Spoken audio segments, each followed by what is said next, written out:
at maayos ang ating hearing sa ngayong umaga. So I hope that I made myself clear, and I'd like to ask Congressman Paduano to please proceed. Hindi, Mr. Chairman, just a short manifestation lang po.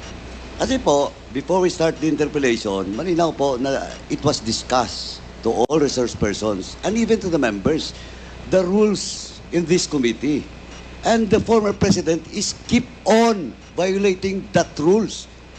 Sabi ko na nga, he was then a former congressman and he knows the rules. Please respect this committee, Mr. President. And please, once again, that was my first point order, and I hope it will not happen again.